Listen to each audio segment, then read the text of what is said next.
hi good morning কি খবৰ আপোনালোকৰ অলপ আগতে বহুত বৰষুণ পৰিছিল চ' মোৰ বহুত ঠাণ্ডা লাগি আছে সেইকাৰণে মই ষ্টল লৈছোঁ কেনেকুৱা বৰষুণ পৰিছিল মই ৰেকৰ্ড কৰিছোঁ চাওক আপোনালোকে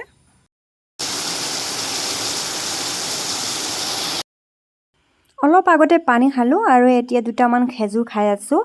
খেজুৰ খোৱাৰ পিছত কফি বনাই খাম এতিয়া গৈ আছোঁ কফি বনাবলৈ এয়া চাওক মোৰ কফি ৰেডি হৈ গ'ল কফি খোৱাৰ পিছত বাচনবিলাক লৈ যাম ধুই দিয়াৰ কাৰণে এতিয়া বাচনবোৰ লৈ গৈ আছোঁ বাচন ধুই দি তাৰপিছত অকণমান বাহিৰত ওলাই খোজকাঢ়িম আজি ৰাতিপুৱা খোজকাঢ়িব নোৱাৰিলোঁ কাৰণ বৰষুণ পৰিছিল কাৰণে এতিয়া খোজকাঢ়িম আৰু আগতে বাছত ৰখা আছিলে গোটেইখিনি বাচন এতিয়া ধুই দিলোঁ আৰু অকণমান ইয়াত থৈ দিলোঁ যাতে শুকাই যায় আৰু এতিয়া অলপ ওলালোঁ ৰুমৰ পৰা খোজ কঢ়াৰ কাৰণে ফ্ৰণ্ট সাইডটো অকণমান আপোনালোকক দেখুৱাই দি আছোঁ আৰু মই গেটৰ বাহিৰত নাযাওঁ এনে ভিতৰত খোজকাঢ়ি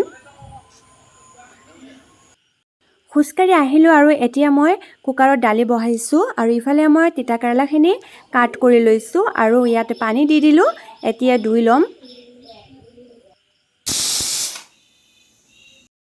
দালিৰ লগত মই জালি কোমোৰা দিছিলোঁ বইল হোৱাৰ কাৰণে চ' এইখিনি এতিয়া মই বাহিৰত ওলাই ল'ম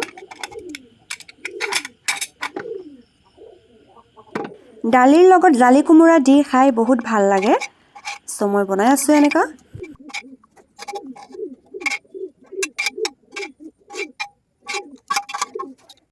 পাতখিনি ববেন কুৰাই দিছিলে চ' মই এতিয়া গুটিখিনি এনেকা ছিঙি ল'ম তাৰপিছত ধুই আনি ফ্ৰাই কৰিম গুটিখিনি ছিঙা হৈ গ'ল এতিয়া মই বাল্টি লৈ গ'লোঁ আৰু ইয়াতে পানী লৈ আছোঁ এইখিনি ধুই দিয়াৰ কাৰণে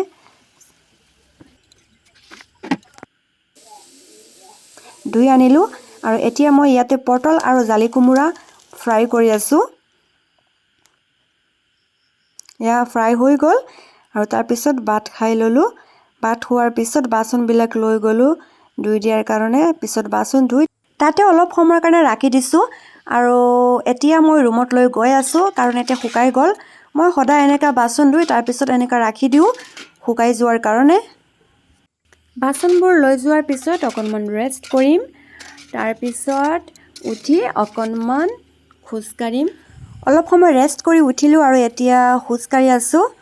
আৰু এতিয়া সন্ধিয়া হৈ গ'ল চ' মই এতিয়া গৈ প্ৰাৰ্থনা কৰিম আৰু আজি ভিডিঅ'টো ইয়াতে শেষ কৰিলোঁ টাটা নেক্সট ভিডিঅ'ত লগ পাম